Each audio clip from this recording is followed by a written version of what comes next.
Before the cameras, before the shop, before Graveyard Carz became a hit, Mark Worman was just a quiet kid in Springfield, Oregon, obsessed with things most kids ignored. Bolt patterns, VIN tags, and the way a Dodge Charger's exhaust note rumbled through the ground like thunder. While other teenagers were chasing girls or learning football plays, Mark was elbow-deep in junkyard engines, memorizing part numbers and soaking up every bit of Mopar knowledge like a lifeline. His childhood wasn't glamorous. Mark's father passed away when he was just 12 years old. It left a void, one that he filled with books, manuals, and eventually tools. Cars, specifically Mopars, became his escape. Plymouths and Dodges weren't just cool, they were purpose. And in those early days, they represented something else, a sense of control in a world that had thrown him chaos. By high school, Mark could out-talk most mechanics in town.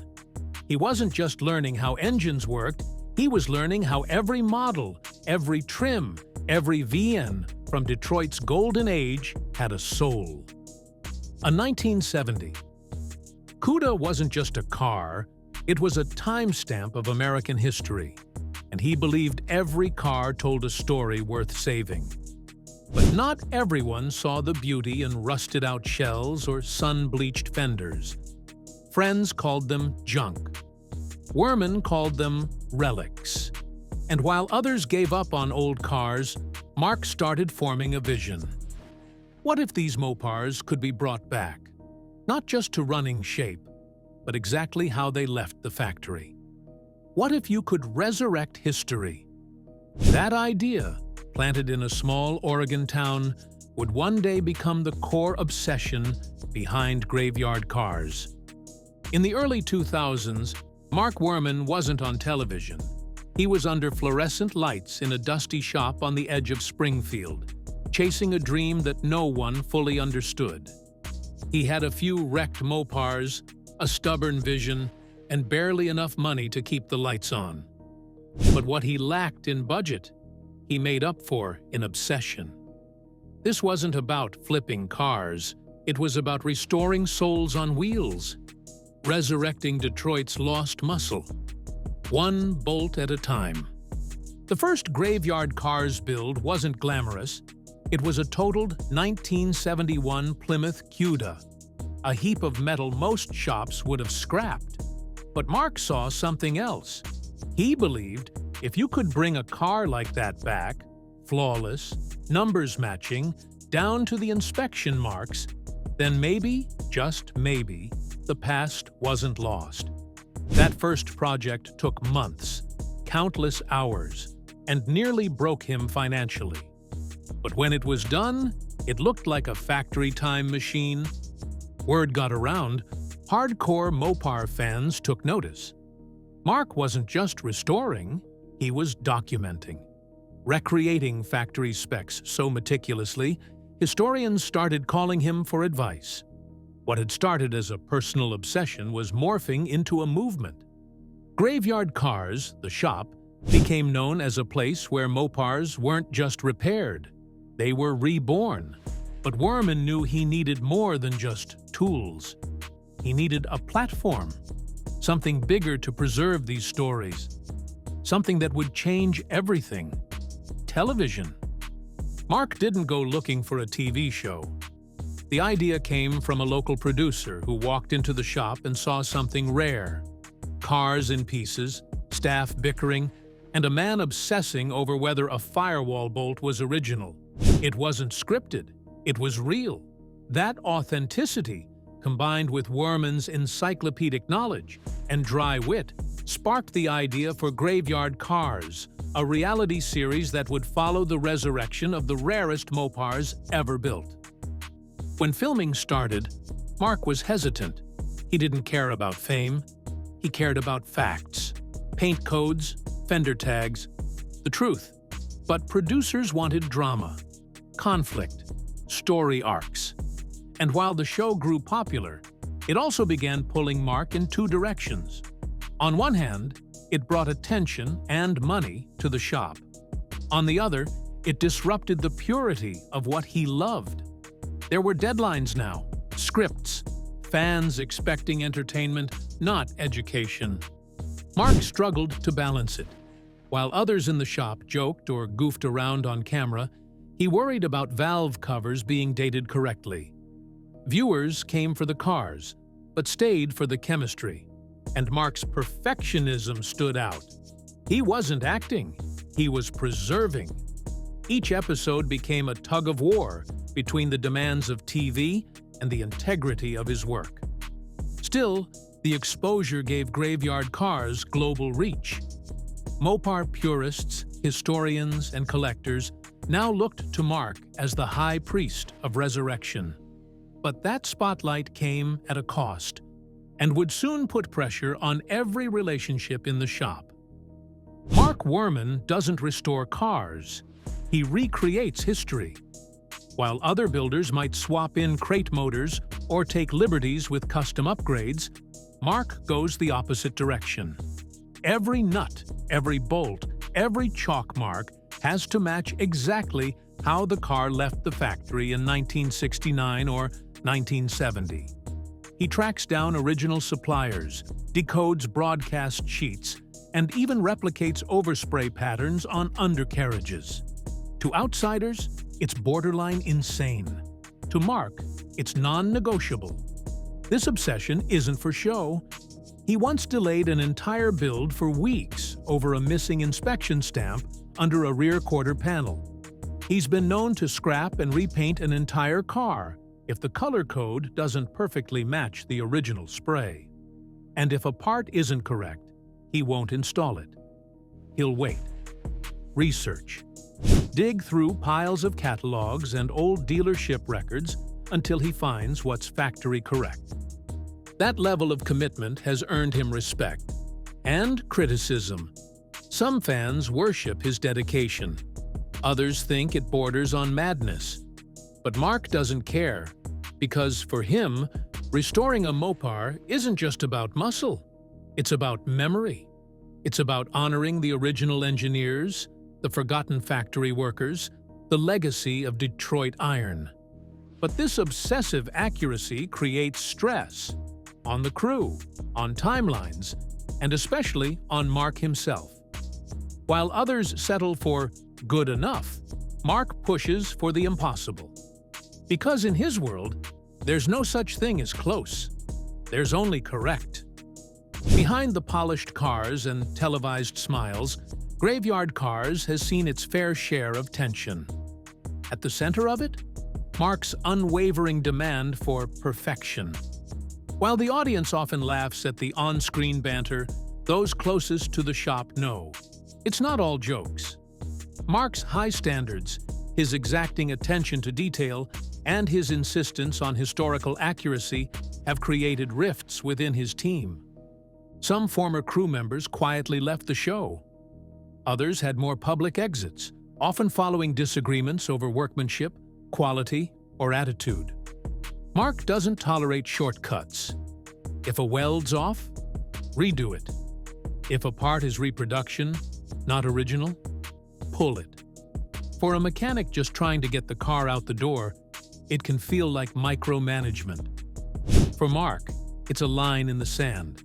Either we do it right, or we don't do it at all. Episodes have shown heated arguments, cold silences, even walkouts. But what the show doesn't always reveal is the emotional toll behind those moments. Mark takes each mistake personally. Not out of ego, but out of duty. Every misstep, every overlooked detail feels like a betrayal to the history he's sworn to preserve. Still, Mark isn't heartless. He trains his crew. He teaches. He pushes them to grow, not just as builders, but as preservationists. Many who've stayed with him say the same thing. Working under Mark is tough, but it makes you better. Because when you finally meet his standard, you've done something extraordinary. The toll of perfection doesn't just hit the builds, it hits the builder. Over the years, Mark Worman has quietly battled the physical and mental strain of running Graveyard Carz. The long hours, the production demands, the endless checklists. It wears on a person. Fans see the episodes, the gleaming restorations, but they don't see the 14-hour days, the sore backs, the sleepless nights replaying whether a stripe was 1/16th of an inch off. Mark has admitted that the show, and his own expectations, have pushed him to the edge more than once. The pressure to deliver not just high-quality restorations, but high-quality television, is a balancing act few could handle. Especially when every car that leaves the shop carries his name, his reputation, and his legacy. Physically, the years of shop work haven't been kind. Mark's dealt with chronic back pain, stress-related ailments, and fatigue. He rarely talks about it on camera, but those close to him know. His health has been a quiet cost of his obsession. And mentally, the stakes only get higher. Every build is a chance to get it right, or a risk to tarnish everything he's built. And yet, he keeps going. Not because he has to, but because he can't not. Mark doesn't know how to do anything halfway. The thought of cutting corners or letting someone else take over just isn't in his DNA. Even when it hurts, he pushes forward. Because for Mark, burnout isn't a reason to stop.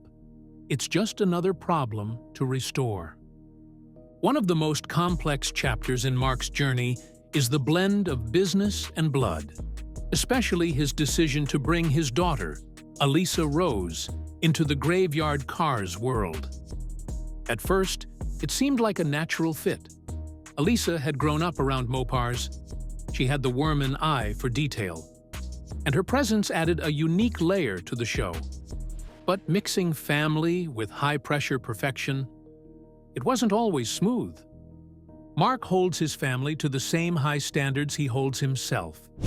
For Elisa, that meant learning fast, failing hard, and proving she could earn her place, not just as his daughter, but as a legitimate part of the team. While the cameras caught some of the awkward moments, they rarely captured the deeper conversations, the expectations, the legacy. At times, the shop's stress crept into their personal lives. Mark's obsession with work made it hard to separate weekends from weekdays, family dinners from fender measurements. And yet, the bond between them remained. Because underneath the pressure was a shared mission to honor the cars, the stories, and the name Worman. Their dynamic became a metaphor for the show itself. Tradition meeting the next generation. Restoration as both a trade and a bond. And while Mark's path was forged in solitude, bringing Elisa in offered something new. A chance to pass on not just skills, but a purpose. Still, legacy comes with weight. And for Mark, ensuring the graveyard standard lives on, even after he steps away, may be the biggest restoration project of all. Not every resurrection ends in triumph. For Mark Worman, some Mopars were more than just wrecks. They were emotional anchors. The ones that came through the garage doors as twisted shells, missing pieces, rusted beyond recognition, these were the cars that tested not just his skills, but his soul. A totaled 1970 Cuda that had once belonged to a Vietnam vet. A Charger with no VIN, no provenance, just a whisper of a memory. These weren't just builds. They were puzzles with missing pieces and ticking clocks. Some of these restorations stretched for years. Funding ran dry. Parts became impossible to find. The crew burned out. Cameras rolled, then stopped, and still Mark pushed forward. Because to give up wasn't an option. Not when the car represented someone's father, someone's youth, someone's American dream.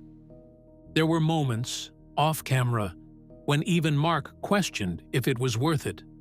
When the pressure, the cost, and the heartbreak made him want to walk away. But he never did. He couldn't. Because to leave a Mopar behind was to betray the very purpose that built Graveyard Carz. And sometimes, after all the struggle, the car still didn't come out perfect. A flawed panel, a non-matching number, a detail only Mark would notice. But to him, it was everything. These builds haunted him. They reminded him that even legends can lose. But they also kept him human. Each imperfect car became a scar in his legacy. A reminder that obsession isn't always rewarded, and that not every ghost wants to be resurrected. Mark Worman doesn't chase fame.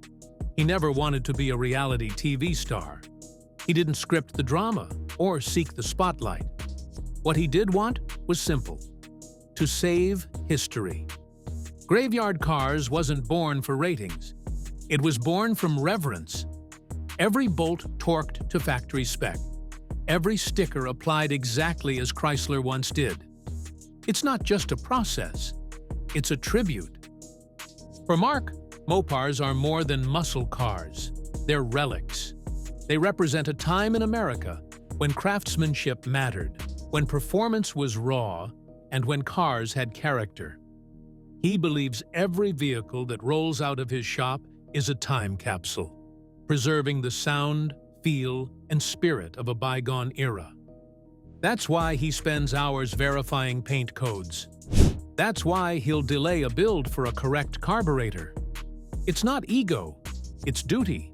Because once the last original Mopar is gone, altered, resto-modded, or junked, so is the history that came with it. And this mission? It's lonely. Most people don't understand why it matters. Sponsors push for deadlines.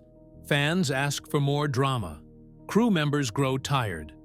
But Mark stands firm, even when it costs him money, sleep, and sometimes relationships. Because for him, the cars matter more than the cameras. In every restoration, in every late night under fluorescent lights, Mark is chasing something deeper: meaning. And for a man who's given his life to metal and memory, that mission is everything. Mark Worman has become a legend in the Mopar world, not because he wanted to be, but because he refused to be anything else. Graveyard Carz isn't just a shop or a show. It's a manifestation of one man's refusal to let history die. And while fans see the finished cars, the final shots, the polished paint, they rarely see what it cost to get there. Behind every frame is sacrifice. His health, frayed. His relationships, tested. His sanity, stretched thin by a quest for absolute accuracy. But in a world that celebrates shortcuts and celebrates style over substance, Mark chose a different path. One paved in primer, sandpaper, and steel. His impact ripples far beyond Springfield. Young builders now look to his methods. Museums reach out for restoration insights. Original owners shed tears when they see their youth resurrected. And Mark? He still wakes up thinking about vines, trim codes, and factory stampings. Because it's not a job. It's his identity. But how long can one man carry the weight of so many memories? That's the question no one dares ask. Graveyard Carz will someday outlive Mark. The cars will roll. The cameras will record. But the soul, the obsessive, unforgiving soul behind it all, can't be replaced. Because Mark Worman doesn't restore for fame. He restores because something inside him needs to bring these machines back to life. And in doing so, he's preserved more than just metal.